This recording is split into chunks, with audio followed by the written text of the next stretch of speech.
तो आप अलैहिस्सलातु वस्सलाम ने यूँ समझें हिजरत करके एक मखसूस जो दायरा बन चुका था मक्का के अंदर, कबीले, बिरादरी, कौमियत का, आपने इंसानों को उस मखसूस दायरे से निकाल कर एक वसी दायरे के अंदर इंसानों को दाखिल कर दिया। बहैसियत मुसलमान एक अलग वजूद कायम तो हो चुका था मक्का के अंदर, लेकिन मुसलमानों की कोई मुस्तकिल हैसियत नहीं थी अभी तक, और दीगर कबीलों ने मुसलमानों के वजूद को तस्लीम करने से इनकार कर दिया था। लेकिन हिजरत के बाद मुसलमानों का एक अलग से तशख़्ख़ुस कायम हुआ, अलग से उनकी जान पहचान कायम हुई, अलग से पूरी मज़बूत बुनियादों के साथ इस्लाम और दीन की तबलीग, तरवीज व इशाअत का उन्हें भरपूर मौका नसीब हुआ। और हिजरत के लिए जो मकाम चुना गया और मुंतखब किया गया, यानी मदीना शरीफ, जिसे मदीना नाम से पहले यसरिब कहा जाता था, ये एक जोग्राफियाई एतबार से, एक ज़मीनी ख़ित्ते के एतबार से भी एक महफूज मकाम था, क्योंकि तकरीबन इस शहर के 3 अतराफ़ में पहाड़ी सिलसिला था और एक तरफ नखलिस्तान यानी खजूरों के बागात का एक तवील सिलसिला था। तो इस एतबार से जैसे एक सरहद बनती है, एक स्टेट और रियासत वजूद में आती है और उसके ज़रिए एक हिफाजत करना अपने वतन की, शहर की आसान होता है, तो इस एतबार से मदीना शरीफ एक बेहतरीन इंतखाब था हिजरत के लिए। इसके साथ साथ यहाँ 2 कौमें, बड़ी कौमें, 2 बड़े कबीले ऐसे आबाद थे कि जिन तक दीन का पैगाम पहुँचाना दीगर कबाइल की बनिस्बत ज़्यादा आसान था और ज़्यादा मौजू मुनासिब था। नंबर 1 औस, नंबर 2 खजरज। ये औस और खजरज असलन सगे भाई थे, एक ही माँ बाप के बेटे थे, लेकिन इनके दरमियान एक तवील जंग हुई। 120 साल तक ये लोग लड़ते रहे। 2 भाइयों से चलने वाली जंग भाइयों की औलाद में, चचाजाद भाइयों में चलती रही। इसके साथ साथ ये यहूदियों के पड़ोस में रहा करते थे और यहूदियों से ये गुज़श्ता अंबिया, गुज़श्ता रसूल, गुज़श्ता सहीफ़ों के बारे में इन्होंने कुछ न कुछ सुन रखा था। कुछ न कुछ मोटी मोटी मालूमात दीनी हवाले से इनके पास थीं, तो इनको दीन का पैगाम पहुंचाना आसान था और दीन कबूल करने की इनसे ज़्यादा उम्मीद की जा सकती थी। इसलिए भी हिजरत के लिए मदीने शरीफ का इंतखाब किया गया। बहरहाल उसका जो पस मंज़र है, जो बुनियाद है, वो मिना के पहाड़ों के किनारों पर जो एक घाटी है जिसका नाम था आक़बा, बोलने में उक़बा लोग बोल जाते हैं, लेकिन इसका जो सही तलफ़्फ़ुज़ है ना वो है आक़बा। इस मकाम पर 2 बैअत हुई थी, 2 अहद व पैमान हुए थे, जो मुसलमानों ने अल्लाह ताला के प्यारे हबीब सल्लल्लाहु ताला अलैहि वसल्लम के हाथों में हाथ देकर इस्लाम भी कबूल किया था और सिर्फ़ हाथ नहीं दिया था बल्कि जान भी सपुर्द कर दी थी। उसे बैअत अक़बे उला और बैअत अक़बे सानिया कहा जाता था। उसका मुख्तसर तारुफ़ ये है, हर साल लोग मक्का में हज के मौसम में आया करते थे और अच्छा खासा हुजूम होता था, तो आप अलैहिस्सलातु वस्सलाम को भरपूर मौका मिलता था अल्लाह के दीन की तबलीग का। तो आप अलैहिस्सलातु वस्सलाम लोगों के हुजूम से फ़ायदा उठाते हुए हर साल उन्हें तबलीग किया करते थे। सन 620 ईस्वी कैलेंडर के अतबार से 620 ईस्वी में आप अलैहिस्सलातु वस्सलाम ने खजरज यानी मदीना शरीफ की तरफ से आए हुए कबीले के चंद अफराद को दीन की दावत दी। उनमें से तकरीबन 6 अफराद ने दीन को कबूल किया। वो वापस गए, उन्होंने भी जाकर इस दीन का तारुफ़ करवाया। ख़ातमुन नबिय्यीन सय्यदुल मुरसलीन आप अलैहिस्सलातु वस्सलाम के आखिरी नबी, आखिरी रसूल होने का तारुफ़ करवाया। कुछ न कुछ वो बरकत तकसीम होना यूँ शुरू हुई कि अगले साल सन 621 ईस्वी में दोबारा हज के मौसम पर 12 अफराद आए, जिन्होंने इसी मकाम पर यानी मकाम आक़बा पर, मिना के पहाड़ों के किनारों पर जो एक वादी थी, घाटी थी, इस मकाम पर उन्होंने आप अलैहिस्सलातु वस्सलाम के दस्ते अक़दस में अपना हाथ भी दिया, अहद व पैमान भी किया कि जब तक जिएंगे आपके साथ रहेंगे, आपके दीन की तरवीज व इशाअत करते रहेंगे। अब जब ये लोग वापस गए तो आप अलैहिस्सलातु वस्सलाम ने जनाब हज़रत मुसअब बिन उमैर रज़ियल्लाहु ताला अन्हु को साथ भेज दिया। उनकी ड्यूटी क्या थी कि जो मुसलमान नहीं हुए उनको जाकर इस्लाम की तबलीग करें, और जो मुसलमान हो चुके हैं उनको इस्लाम की बुनियादी तालीमात से आशना करें, कुरान उनको पढ़ाएं। वो कारी भी थे और वो मुक़री यानी कुरान पढ़ाने वाले भी थे, उस्ताद भी थे। और मदीने शरीफ की तरफ सबसे पहले जो मुबल्लिग़ बन कर गए, जिन्होंने दीन की तबलीग मदीने शरीफ में जाकर शुरू की, वो हज़रत मुसअब बिन उमैर हैं। ये अपने ख़ानदानी एतबार से, अपने आबाई हवाले से बहुत बड़े अमीर ज़ादे थे। रोज़ाना यूँ समझें एक नया कपड़ा ज़ेब तन किया करते थे और महंगे से महंगा लिबास पहना करते थे। लेकिन जब ये दामन इस्लाम से वाबस्ता हुए, आप अलैहिस्सलातु वस्सलाम के ग़ुलामों की फ़हरिस्त में शामिल हुए, इन्होंने कलमा पढ़ लिया, तो पूरे ख़ानदान ने इनके ऊपर अरसे हयात को तंग कर दिया। बाप है, चचा है, सब लोगों ने इनको माशी मुश्किलात के लिए मजबूर किया। और बिलाखिर वो वक्त आया जब मुसअब बिन उमैर सामने से आए अल्लाह के महबूब की बारगाह में, और मेरे आका की नज़र जब उनके पैबंद ज़दा कपड़ों के ऊपर पड़ी कि मुसअब बिन उमैर था क्या और आज हालत क्या है, तो आप अलैहिस्सलातु वस्सलाम की आँखों से भी आंसू आ गए और फरमाया, मुसअब बिन उमैर अमीर ज़ादा था, मालदार था, लेकिन मेरे दीन में आकर ये इतना गरीब हो गया है कि हर रोज़ नया लिबास तब्दील करने वाला आज पैबंद ज़दा कपड़े पहने हुए हैं। और हज़रत मुसअब बिन उमैर महज ये मुश्किलात यहाँ तक नहीं थी, ग़ज़वा उहद में ये शहीद हुए, सैयदना हज़रत अमीर हमज़ा वो भी शहीद हुए। और इन दोनों की हालत ऐसी थी कि मुसलमानों के पास ऐसी चादर नहीं थी कि हज़रत मुसअब बिन उमैर और हज़रत अमीर हमज़ा रज़ियल्लाहु ताला अन्हुमा के तन बदन के ऊपर कफ़न के लिए पूरी चादर आ सके। मुसलमानों के पास ऐसी चादर नहीं थी। और बिलाखिर फ़ैसला ये किया गया कि सर मुबारक के ऊपर चादर रखी गई और टांगों पर, पाँव मुबारक के ऊपर वहाँ की एक मशहूर घास थी, इज़ख़िर जिसका नाम था, उसको काट कर और उनकी टांगों और उनके पाँव पर रख कर उनको दफनाया गया। तो ऐसे ऐसे अफराद जो माली हवाले से इतने मजबूत थे, लेकिन इस्लाम के आगाज़ में उन्होंने कलमा पढ़ा, इस्लाम की खातिर उन्होंने गुर्बत को काटा और इस्लाम के लिए उन्होंने बहुत बड़ी कुर्बानियाँ दी। तो हज़रत मुसअब बिन उमैर मदीने शरीफ की तरफ आने वाले पहले मुबल्लिग़, उनकी तबलीग़ में, उनकी ज़बान की तासीर में अल्लाह ताला ने ऐसी बरकत रखी थी कि ठीक एक साल बाद यानी 622 ईस्वी में तीसरी बार हज के मौसम में 70 अफराद आए, जिसमें कलील तादाद में ख़वातीन भी थीं। 70 अफराद आए जिन्होंने आप अलैहिस्सलातु वस्सलाम के दस्ते अक़दस पर बैत की, अपनी जानें अपने माल सपुर्द करने का वादा किया।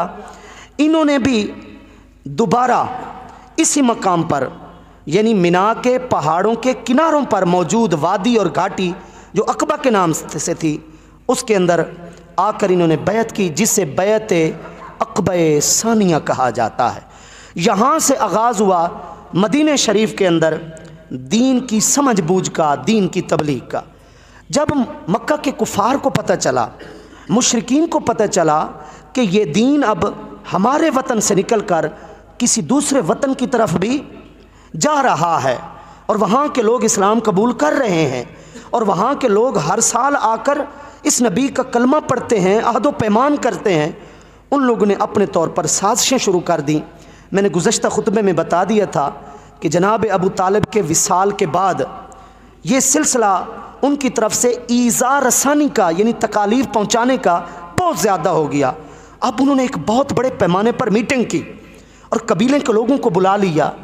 उन्होंने कहा अब हमारे पास सिर्फ़ और सिर्फ एक ही ये हल है कि बस कबीले के, हर कबीले का एक जवान सामने आए और तमाम जवान मिलकर इसके ऊपर ऐसा हमला करें कि इसको कत्ल कर दें, इसका वजूद मिटा दें।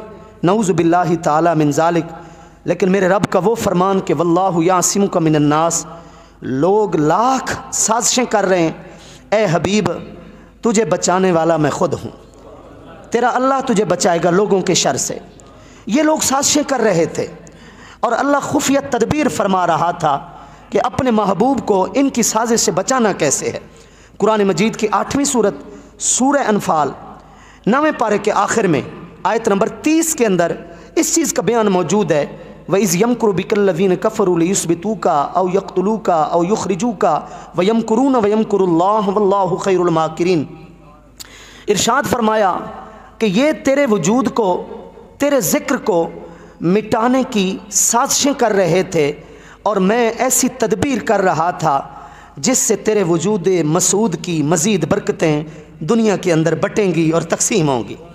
ये चालें चल रहे थे और मैं तेरी हिफाजत के लिए ए मेरे महबूब तदबीर कर रहा था। इनकी चालें इन्हीं की तरफ लौट कर चली गईं, लेकिन अल्लाह की जो तदबीर थी वो इनकी चालों के ऊपर गालिब आ गई। अल्लाह रब्बुल इज़्ज़त ने आप अलैहिस्सलातु वस्सलाम को हुक्म दे दिया मक्का छोड़ने का। इधर से तकरीबन 12 जवान उस रात को तैयार थे कि हम एक ही बार यकबारगी हमला करेंगे तो खून रायगां जाएगा, कोई किसी से मुतालबा नहीं करेगा, किसी को पता नहीं चलेगा कि मारा किसने है, सब ने मिलकर इस तरह मारा है कि किसी एक को कसूरवार ही नहीं ठहराया जाएगा, तो इसलिए किसास भी नहीं लिया जाएगा। इस तरह की इन लोगों ने साजिश कर रखी थी। लेकिन अल्लाह रब्बुल इज़्ज़त ने अपने महबूब करीम अलैहि तहियत व तस्लीम को पहले से ख़बरदार कर दिया। आप अलैहिस्सलातु वस्सलाम ने अपनी सोहबत और रफ़ाक़त के लिए जनाब हज़रत अबू बकर सिद्दीक़ का इंतखाब किया और अपने बिस्तर पर लिटाने के लिए और अमानतों को उनके अहल तक सपुर्द करने के लिए मौला कायनात सैयदना हज़रत अलीउल मुर्तज़ा का इंतखाब किया रज़ियल्लाहु ताला अन्हुमा। अब ये दोनों जो इंतखाब थे वो हम मुसलमानों के लिए एक बहुत बड़ा सबक है कि दोनों मामले बड़े नाजुक थे। अपने बिस्तर पर लिटा कर चले जाना, बाहर लोग हमले के लिए आए हुए हैं, और हिजरत के नाजुक सफ़र के लिए किस शख्सियत का इंतखाब हुआ। अल्लाह रब्बुल इज़्ज़त के अज़ीम पैगम्बर ने इन दो हस्तियों को मुंतखब करके मुसलमानों के ऊपर इनके मर्तबे को ज़ाहिर कर दिया कि सिद्दीक़ का भी एक मकाम है मेरी बारगाह में और मौला कायनात अलीउल मुर्तज़ा का भी मकाम है मेरी बारगाह के अंदर। आप अलैहिस्सलातु वस्सलाम सूरह यासीन, कुरान मजीद की 36 नंबर सूरह यासीन मशहूर सूरत, उसकी इब्तदाई आयात को पढ़ते हुए बाहर निकले और हाथ मुबारक में मुट्ठी में मट्टी ली और उनके सरों के ऊपर उसे उछाल दिया और फेंक दिया। फ़अग़शयनाहुम फ़हुम ला युबसिरून, यहाँ तक आप अलैहिस्सलाम तिलावत करते रहे। अल्लाह ने ऐसा पर्दा डाला उनकी आँखों के आगे कि आप अलैहिस्सलाम उन लोगों के सामने से बाहर निकले और उन लोगों को पता भी ना चला कि अल्लाह के हबीब मक्का छोड़कर मदीने की तरफ सफ़र शुरू कर चुके हैं। तो यूँ वो अपनी इस साजिश में खाइब खासिर रहे, नाकाम रहे और आप अलैहिस्सलातु वस्सलाम ने मक्का को अलविदा किया। लेकिन हकीकत ये है कि ज़ाहिरी तौर पर बदनी एतबार से, जिस्मानी एतबार से अलविदा किया मक्का को, क़ल्बी एतबार से, रूहानी एतबार से, ज़हनी एतबार से मेरे आका ने कभी भी मक्का को अलविदा नहीं किया। आप मदीना शरीफ में रहे, सरकार के वजूद मसूद और कदम मुबारक की बरकतों से मदीना शरीफ की बीमारियां सब दूर हो गईं, वो खाक शिफा बन गई। मदीना शरीफ के हिस्से में वो फजीलत आई जिसके ऊपर रूए ज़मीन के दूसरे खित्ते रश्क करने लगे। लेकिन मदीना शरीफ में आने के बाद भी आप अलैहिस्सलातु वस्सलाम मक्का को कभी भूले नहीं, मक्का को याद करते रहे। बल्कि आप अलैहिस्सलाम यहाँ तक भी फरमाते थे, लौला अन्ना कौमी अखरजूनी मिनका मा सकन्तु गैरका, औ कमा क़ाल अलैहिस्सलातु वस्सलाम। आप फरमाया करते थे मक्का की तरफ रुख करके, ए मक्का, अगर मेरी कौम मुझे मजबूर न करती तुझे छोड़ने पर तो मैं कभी भी तेरे अलावा किसी और शहर में अपनी रिहाइश ना रखता। ज़ाहिर है वहाँ मकाम इब्राहीम था, वहाँ अल्लाह का घर बैतुल्लाह था, काबा था, मस्जिद हराम थी। बहरहाल अल्लाह ताला को कुछ और मंजूर था। आप अलैहिस्सलातु वस्सलाम ने हिजरत की, ज़ाहिरी तौर पर मक्का को अलविदा किया और ये रास्ता बड़ा एक पुरख़तर रास्ता था। इस रास्ते के अंदर भी बड़े बड़े मोजज़ात का ज़ुहूर हुआ, कुदरत के बड़े बड़े करिश्मे सामने आए। 3 दिन के लिए आप अलैहिस्सलातु वस्सलाम गार सौर के अंदर मुकीम रहे। अल्लाह ने आपकी ऐसी हिफाजत फरमाई अपनी हिकमत और तदबीर के साथ कि मकड़ी को हुक्म हुआ, उसने उसी वक्त गार के दहाने और मुंह के ऊपर जाला बुन लिया, और कबूतरी को हुक्म हुआ तो उसने किनारे के ऊपर अंडे दे दिए और वहीं पे बैठ गए। ये एक यूँ समझें जो पीछे ढूंढने के लिए निकले थे, ऐलान हो गया कि 100 ऊँटनियाँ उसको मिलेंगी जो जैसी तैसी हालत में भी मोहम्मद को हमारे यहाँ वापस लेकर आएगा। लोग निकल पड़े मक्का से 100 ऊँटनियों के लालच में, ढूंढते रहे आप अलैहिस्सलाम को नुकसान और तकलीफ पहुँचाने की खातिर। लेकिन अल्लाह रब्बुल इज़्ज़त को बहरहाल ऐसा मंजूर था कि वो लोग गार सौर के किनारे के ऊपर पहुँचे हुए हैं। लेकिन उनकी नज़र जब मकड़ी के जाले की तरफ गई, कबूतरी के अंडों की तरफ गई, तो वो एक दूसरे से बातें करने लगे कि अगर कोई गार में दाखिल होता है तो जाला तो फट जाता है, जाला फट जाता है, ख़त्म हो जाता है। और कबूतरी की भी आदत होती है कि वो तो उड़ जाती है अगर कोई उसके पास से भी गुजरे, तो यहाँ तो नहीं होंगे। अब वो इधर उधर देखते रहे, इधर उधर देखते रहे, सामने देखते रहे, दाएं बाएं देखते रहे, लेकिन अल्लाह की तौफीक से उन्होंने नीचे नहीं देखा, क्योंकि नीचे आप अलैहिस्सलातु वस्सलाम और हज़रत अबू बकर दोनों मौजूद थे। हज़रत अबू बकर सिद्दीक़ की ज़बान मुबारक से निकला, या रसूल अल्लाह सल्लल्लाहु अलैहि वसल्लम, अगर उन लोगों ने नीचे देख लिया तो हमें पा लेंगे। लेकिन इस मौके पर अब आप देखिए, आप इस वाक़या की रूह में उतर जाइए। अब यूँ समझिए कि वो मंज़र आपकी आंखों के सामने है, और इस मौके पर एक दिल की कैफियत क्या होनी चाहिए, साहिब ईमान का तकवा और तवक्कुल, अल्लाह की ज़ात पर भरोसा क्या होना चाहिए। आप अलैहिस्सलातु वस्सलाम ने हज़रत अबू बकर सिद्दीक़ को जवाब दिया, ला तहज़न इन्नल्लाह माना। आप यकीन कीजिए, करोड़ हाँ अदब के जुमले इस एक जुमले के ऊपर कुर्बान, करोड़ हाँ तख़य्युलात और तसव्वुरात इस बुलंद फ़िक्र के ऊपर कुर्बान। आप अलैहिस्सलातु वस्सलाम ने फरमाया, अबू बकर घबरा नहीं, हम दो हैं, एक तीसरी ज़ात भी है जो हमारे साथ है। यकीन कीजिए, आप एक लम्हे के लिए सोचिए, बंदा परेशान हो और बहुत ज़्यादा परेशान हो, इलाके का कोई असर और रसूख वाला आदमी, कोई वडेरा, कोई जनाब जिसका हाथ कहीं पड़ता है ना, हाथ जिसके लंबे हों जनाब, वो आए और कमर के ऊपर हाथ रखे, कंधे के ऊपर हाथ रखे और आकर कहे कि तुमने गमगीन नहीं होना, मेरी जुमला हमदर्दियाँ तेरे साथ हैं। उस बड़े आदमी के ये अल्फाज आधे गम को दूर कर देते हैं। आधा गम तो उसी वक्त ही ख़त्म हो जाता है कि यार शहर का बड़ा आदमी है और इसका अच्छा खासा असर रसूख है, ये कह रहा है कि जब मैं तेरे साथ हूँ तो इसका मतलब ये है कि फ़ैसला मेरे हाथ में है। तो जब एक आम आदमी जिसकी क्या हैसियत है, अगर उसके एतमाद दिलाने से, उसका हौसला बढ़ाने से इंसान में हौसला आ जाता है, तो जब इंसान मुश्किलात में, परेशानियों में अगर ये जुमला अपनी ज़बान से निकाल दे कि इन्नल्लाह माना, कोई मेरे साथ हो या ना हो, दुनिया सारी मुझे छोड़ जाए, अगर मैं हक़ पर हूँ, मेरे ख़ानदान ने भी अगर मुझे अलग कर दिया है तो कोई बात नहीं, इन्नल्लाह माना, अल्लाह तो मेरे साथ है ना। इस जुमले की जो बरकतें हैं, इस जुमले के जो असरात हैं, शायद मैं उसको लफ्ज़ों के अंदर बयान ना कर सकूं। आप अलैहिस्सलातु वस्सलाम ने ये जुमला बोलकर हमारे लिए एक बहुत बड़ी तसल्ली का सामा फराहम किया है कि ऐसे मौक़े पर उस ज़ात को याद करो जो हर वक्त तुम्हारे करीब है। तो आप अलैहिस्सलातु वस्सलाम ने फरमाया, घबराओ नहीं, अल्लाह हमारे साथ है। और वैसे ही फिर वो करिश्मे अल्लाह की कुदरत के देखे गए। 3 दिन आप अलैहिस्सलातु वस्सलाम ने यहाँ क़याम फरमाया और फिर मदीने शरीफ की तरफ सफ़र जारी व सारी रहा। मदीने के अंसार को ख़बर मिल चुकी थी कि आप अलैहिस्सलातु वस्सलाम मक्का छोड़ चुके हैं और हमारे यहाँ कदम रंजा फरमाने वाले हैं। वो लोग नमाज फ़जर पढ़ने के बाद पहाड़ों की बुलंदियों पर आकर बैठ जाया करते थे, खजूरों के ऊपर चढ़ जाया करते थे और दूर से देखा करते थे कि कोई हमें नज़र आए जिससे हम ये अंदाज़ा कर सकें कि शायद वो तशरीफ़ ला रहे हैं जिससे हम सैकड़ों मील दूर बैठकर कलमा पढ़ते हुए जिसके दीदार के लिए हम तरस रहे हैं। मदीना शरीफ के मुसलमानों की बेचैनी की ये हालत थी। वो रोज़ाना सुबह की नमाज के बाद बैठते थे पहाड़ों की चोटियों पर और कड़कती धूप तक इंतज़ार करते रहते थे और फिर लौट जाया करते थे।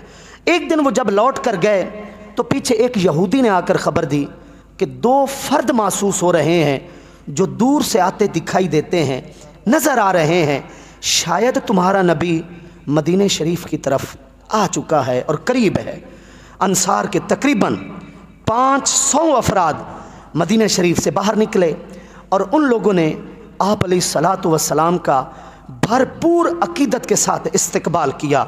और दरवाज़ों के ऊपर, मकानों की छतों के ऊपर औरतें भी थीं, मर्द भी थे, और लोगों की ज़बान से एक ही जुमला निकल रहा था कि अल्लाहु अकबर जा रसूलुल्लाह, अल्लाहु अकबर जा मोहम्मद, कि अल्लाह सबसे बड़ा है। हमारी खुशनसीबी कि अल्लाह के रसूल हमारे यहाँ तशरीफ़ ला रहे हैं। हमारी खुशनसीबी कि मोहम्मद अरबी हमारे घरों को पुर रौनक बनाने आ रहे हैं। आप ख़ुद देखिए, कामिल मुरीद हो, बाअदब मुरीद हो, और फिर आगे शेख भी कामिल हो, कामिल पीर व मुर्शिद हो। जब वो घर की तरफ आए, हम कितने दिनों से उसकी तैयारी करते हैं, इस्तकबाल करते हैं कि जिसके हाथ में हाथ दिया है, जिसको अपना रहबर और रहनुमा माना है, वो मेरे इस झूंपड़ी के अंदर तशरीफ़ ला रहे हैं। मेरा घर इस लायक कहाँ कि हज़रत तशरीफ़ लाएं। अगर अपने शेख, अपने पीर के लिए हमारी अकीदत का ये हाल होता है तो ज़रा उस तसव्वुर को याद रखें। पीरों के पीर, मुर्शिदों के मुर्शिद, कायनात के मुर्शिद आज़म, सबसे बड़े रहबर, सबसे बड़े रहनुमा, जिन्होंने मखलूक को खालिक से मिलाया, आज वो मक्का छोड़कर मदीने शरीफ की तरफ आ रहे थे। तो ज़रा एक लम्हे के लिए गौर करें कि सबसे ज़्यादा मोहब्बत करने वाले वो मुसलमान सहाबा कराम की जमात के दिलों का मंजर कैसे होगा कि उन्होंने अपने आका का इस्तकबाल किया। बच्चियाँ बाहर निकलीं गुनगुनाते हुए, ताला अल बद्रु अलैना मिन सनियातिल वदाई वजब शुक्र अलैना मादा लिल्लाहि दाई अय्युहल मबऊसु फीना जित बिल अम्रिल मुताई। 14वीं का चांद है जो वदा घाटियों के अंदर से हमारी तरफ तुलू होकर आ रहा है। उसका आना हमारे लिए मुबारक है। अल्लाह से लाया हुआ पैगाम उसका हमारे पास लाना हम पर उसका ऐसा एहसान है कि जिस एहसान का शुक्र अदा करना हमारे ऊपर वाजिब हो चुका है। ए अल्लाह के भेजे हुए महबूब, आप हमारे यहाँ तशरीफ़ ला रहे हैं, जित बिल अम्रिल मुताई, और अल्लाह का वो हुक्म हमारे पास ला रहे हैं जिसकी इताअत पर हमारे दिलो जान आपके ऊपर कुर्बान हो गए। ये बच्चियाँ गुनगुना रही थीं, आप अलैहिस्सलातु वस्सलाम का इस्तकबाल हुआ। नबी अकरम सल्लल्लाहु ताला अलैहि वसल्लम ने अपनी ऊँटनी की महार को गर्दन के ऊपर रख दिया था। हर सहाबी की ख्वाहिश थी कि सरकार मेरे घर में तशरीफ़ लाएं और सबसे पहले मेज़बानी का शरफ़ जो है वो मुझे नसीब हो जाए। लेकिन मेरे आका ने फरमाया, हाज़िही मामूरतुन, ये ऊँटनी हुक्म दे दी गई है, इसको हुक्म मिल चुका है, जहाँ मेरे रब की मंशा होगी इसने वहाँ जाकर रुक जाना है। आज जहाँ मस्जिद नबवी का दरवाज़ा है ना, बिल्कुल इसी दरवाज़े के ऊपर ऊँटनी खुद ब खुद यहाँ आकर बैठ गई। ये एक पैगाम था कि मेरे आका की सवारी का यहाँ रुकना, इस्लाम का पहला हेड क्वार्टर यहीं पे बनेगा। मस्जिद नबवी का आगाज़ यहीं पर होना था। अल्लाह के आखिरी महबूब पर नाजिल होने वाले आखिरी दीन की तरवीज और इशात का आगाज़ इसी मस्जिद नबवी से होना था। और इसी जगह पड़ोस में छोटा सा घर था जनाब हज़रत अबू अय्यूब अंसारी रज़ी अल्लाह ताला अन्हु का। आप अलैहिस्सलातु वस्सलाम ने उन्हें शरफ़ बख्शा। वो बज़ाहिर झूंपड़ी थी, वो बज़ाहिर छोटा सा घर था, लेकिन करोड़ों महल्लात उस झूंपड़ी के ऊपर रश्क कर रहे थे और करोड़ों महल्लात उसकी किस्मत के ऊपर रश्क कर रहे थे, जिसके अंदर सरवर कायनात तशरीफ़ फरमा थे। आप अलैहिस्सलातु वस्सलाम एक रिवायत के मुताबिक 7 महीने और दूसरी रिवायत के मुताबिक 10 महीने जनाब हज़रत अबू अय्यूब अंसारी के यहाँ तशरीफ़ फरमा रहे। मस्जिद नबवी वाली जो जगह थी ये 2 यतीम बच्चों की थी। आप अलैहिस्सलातु वस्सलाम ने आते ही सबसे पहला काम मस्जिद बनाने का फ़ैसला किया कि इस जगह पर जहाँ अभी खजूरों का बाग है यहाँ मस्जिद को बनाया जाए। ये पहली बुनियाद थी अल्लाह के घर की।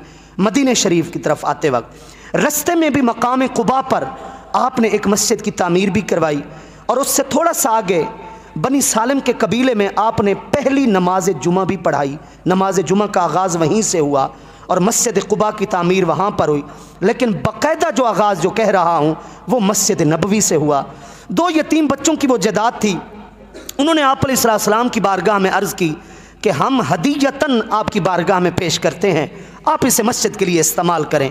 लेकिन आप अलैहिस्सलाम ने उनको मजबूर करके वो ज़मीन का टुकड़ा उनसे ख़रीदा और मस्जिद की बुनियाद रखी।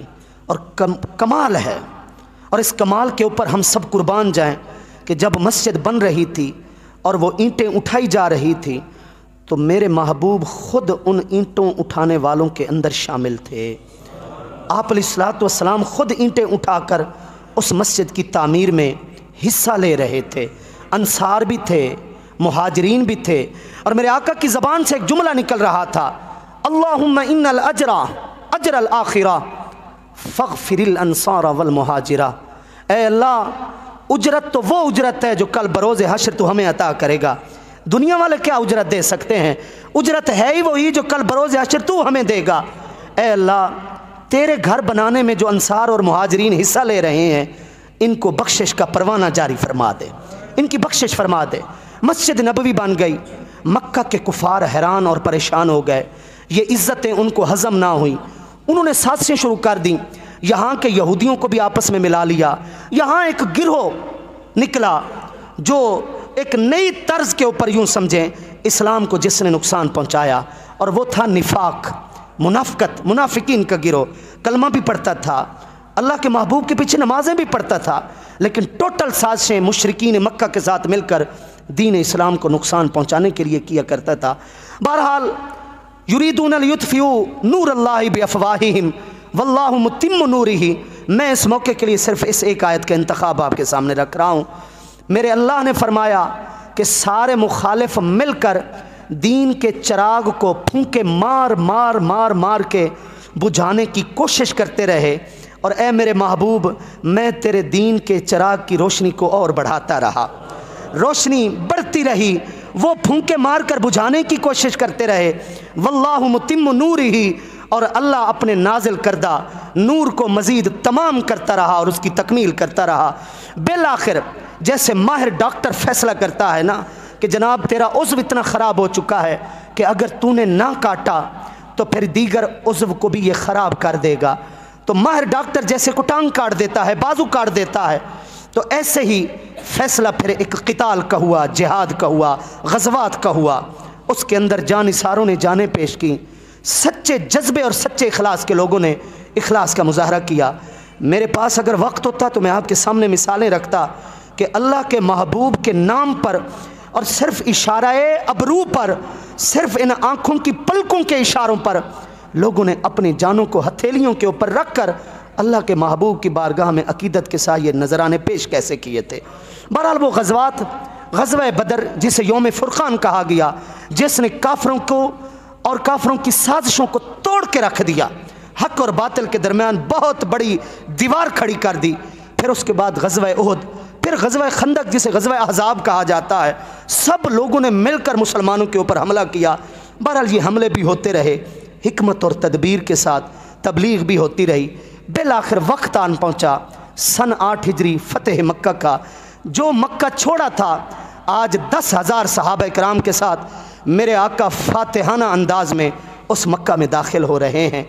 और तमाम वो लोग जिन्होंने मजबूर किया था मेरे आका को आबाई वतन छोड़ने के ऊपर, सारे गर्दनें झुकाए हुए हैं, माफ़ी के यूँ समझें दरख्वास्त कर रहे हैं। हज़रत अली के पास कुछ लोग आते हैं और कहते हैं को मशवरा दीजिए, अल्लाह के महबूब हमें माफ़ कर दें। हज़रत अली मशवरा देते हैं, ऐसे करो ज़रा हुजूर की सवारी के सामने से तो आ जाओ और आकर वो जुमला बोलो जो जुमला यूसुफ़ के भाइयों ने यूसुफ़ के सामने बोला था, लक़द आसरकल्लाहु अलैना व इन कुन्ना लखातीन। यूसुफ़ के भाइयों ने कहा था कि भाईजान, आज तुझे अल्लाह ने इज़्ज़त दी है, मिस्र का हाकिम तू है, हमसे गलती हुई थी जो कल तुझे मिलकर हमने कुएं के अंदर फेंका था, आज तू वसी और ज़र्फ़ी का मुज़ाहरा करते हुए हमें माफ़ कर दे। तो वो लोग आए, अल्लाह के महबूब की बारगाह में सूरह यूसुफ़ की इस आयत का ये जुमला उन्होंने पढ़ा। मेरे आका ने भी फिर वही जुमला पढ़ा जो यूसुफ़ ने अपने भाइयों के लिए पढ़ा था।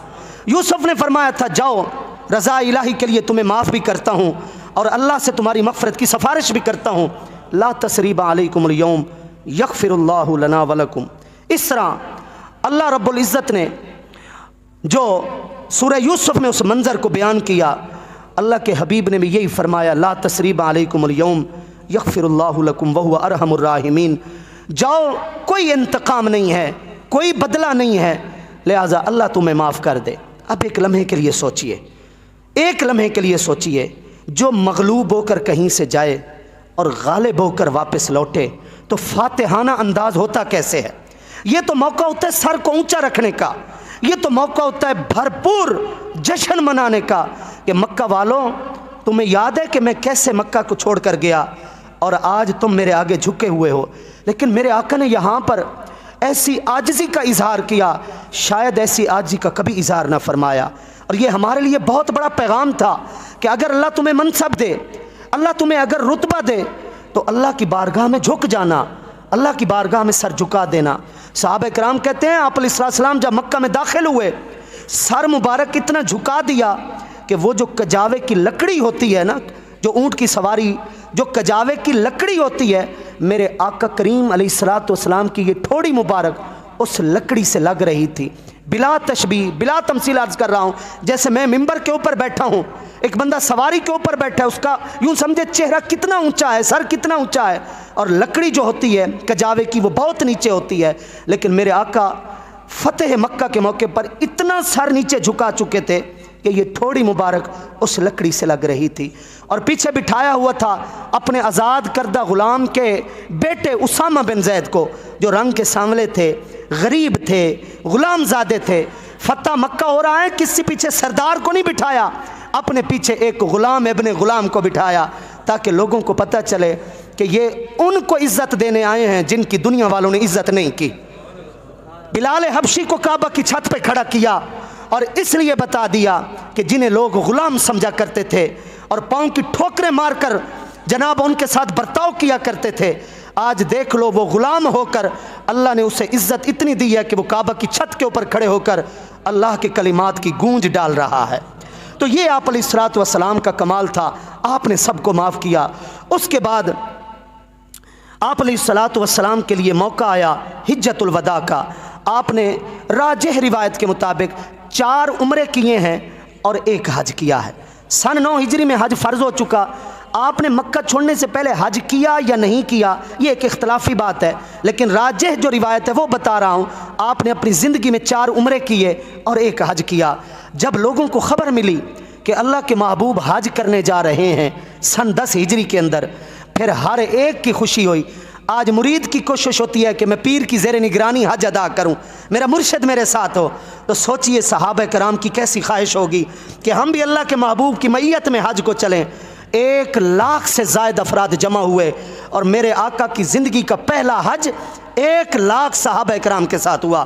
उस मौके पर भी आप अलैहिस्सलातु वस्सलाम ने बहुत बड़ी अहम तालीमात से नवाजा और बिल आखिर वो घड़ी आन पहुँची जिसमें अल्लाह का दीन मुकम्मल हुआ। अल्लाह ने जो अपने महबूब से काम लेना था, वो हिकमत, वो तदबीर, वो सब कुछ बरूए कार अल्लाह ताला ने जो लाई, और उसके साथ साथ वो काम अपने पाए तकमील को पहुँचा। अब वक्त था जुदाई का। हज़रत अनस फरमाते हैं मुझे वो वक्त भी याद है जब मेरे आका मदीना में आए थे। अदा मिनहा कुल्लु शै, मदीने की हर चीज़ मेरे आका की आमद से रोशन हो गई थी। और आज मुझे वो भी वक्त याद है जब हमारे आका हमसे जुदा होकर गए, नज़रों से ओझल हुए, पर्दा फरमाया, तो जिधर भी हमारी निगाह पड़ती थी हमें अंधेरा ही अंधेरा नज़र आता था। अल्लाह के महबूब की जुदाई का वक्त आया, समझदारों को पहले ही पता चल गया कि वो आयतें उतर चुकी हैं कि दीन मुकम्मल हो चुका। वो आयतें उतर चुकी हैं जिसमें अल्लाह ने फरमाया कि मैंने अपनी नुसरत और फतह तुम्हें दे दी। समझदार लोग रो रहे थे हज़रत अबू बकर सिद्दीक़ की तरह। उनको पता चल चुका था कि दीन मुकम्मल होने का मतलब ये है कि दाग़ जुदाई, अल्लाह के महबूब की मुफारकत, फ़ुरक़त जो है वो अब वक्त करीब आन पहुँचा है। बहरहाल आप अलैहिस्सलातु वस्सलाम ने अपने मिंबर पर बैठकर जो आखिरी खुतबा दिया वो आपने नसीहत की मुहाजिरीन को जो हिजरत करके आए थे। फरमाया तुम आए थे, अंसारियों ने अपनी बीवियां भी तुम्हें पेश कर दी थीं, अपनी ज़मीनें भी तुम्हें पेश कर दी थीं, तुम बेसहारा थे, इन अंसारियों ने तुम्हें सहारा दिया। मैं तुम्हें नसीहत करके जा रहा हूँ कि सारी उम्र तुमने अंसारियों के साथ हुस्न सलूक करना है। ये आप अलैहिस्सलाम ने मिंबर पर ये आखिरी पैगाम दिया, लेकिन अपनी ज़िंदगी के आखिरी अय्याम में आप एक नसीहत ज़रूर करते रहे, और वो नसीहत ये थी, अल्लाह करे मैंने जो मौजू छेड़ा ना सरकार की 63 साल ज़ाहिरी ज़िंदगी मुबारक का, उस मौजू का आज इख्तिताम हो रहा है। अल्लाह करे हम इस नसीहत पर कामिल तौर पर अमल कर लें जो मेरे आका ने ज़िंदगी के आखिरी अयाम में अपनी ज़बान मुबारक से निकाली। मेरे आका ने आखिर में यही इरशाद फरमाया, अस्सलाह वमा मलकत ईमानुकुम, लोगों तुमसे जुदाई का वक्त आन पहुँचा है, याद रखना नमाज का भी ख्याल रखना और अपने मातहत लोगों के हुकूक का भी ख्याल रखना। न नमाज को छोड़ना न उनके हुकूक को छोड़ना। लेकिन मेरे आका की ज़बान मुबारक से जो सबसे आखिर में अल्फाज निकले, आपने मिसवाक भी किया और अल्फाज क्या निकाले, फिर रफ़ीक़िल आला, अल्लाहुम्मा बिर रफ़ीक़िल आला, फिर रफ़ीक़िल आला की तकरार के लोगों मैं तुम्हें तो छोड़ रहा हूँ लेकिन सबसे आला दोस्त की रफ़ाकत में जा रहा हूँ। अल्लाह की बारगाह की तरफ इशारा था। और उसके बाद आप अलैहिस्सलातु वस्सलाम ने ज़ाहरी तौर पर इस दुनिया से पर्दा फरमाया। लोगों के ऊपर ये कैफियत ऐसी तारी हुई कि लोगों के ऊपर गशी तारी हो गई, बेहोश हो गए, वो सरकार की जुदाई को बर्दाश्त ना कर सके। फ़ारूक आज़म ने तलवार निकाल ली और फरमाया, जिसकी ज़बान से मेरे आका की मौत का लफ्ज़ निकला मैं उसकी गर्दन को उड़ा दूँगा। ऐसी कैफियत तारी हुई। लेकिन कुर्बान जाए हज़रत अबू बकर सिद्दीक़ के हौसले पर, उनकी हिम्मत पर। उन्होंने कुरान मजीद की सूरह आल इमरान, कुरान मजीद की तीसरी सूरह सूरह आल इमरान आयत नंबर 144 पढ़ी और लोगों को एक मरतबा दोबारा अपने कदमों के ऊपर खड़ा कर दिया और वो आयत पढ़ी। सहाबा कराम कहते हैं जब हज़रत अबू बकर सिद्दीक़ की ज़बान से ये आयत निकली, यूँ महसूस हो रहा था कि मदीने की गलियों के अंदर कुरान मजीद की आयत ये नाज़िल ही आज हुई है। हज़रत अबू बकर सिद्दीक़ ने ख़ुद को काबू में रखा और लोगों को कहा, लोगों होश में आओ, अल्लाह के महबूब ज़ाहरी तौर पर हमसे जुदा होकर चले गए। जो अमानत देकर गए हैं इस अमानत को आने वाली नस्लों तक हमने पहुँचाना है। अगर हम कमज़ोर हो गए, हमने अगर हौसला छोड़ दिया तो फिर अल्लाह के दीन को आने वाली नस्लों तक कौन पहुँचाएगा। अफ़इम्मा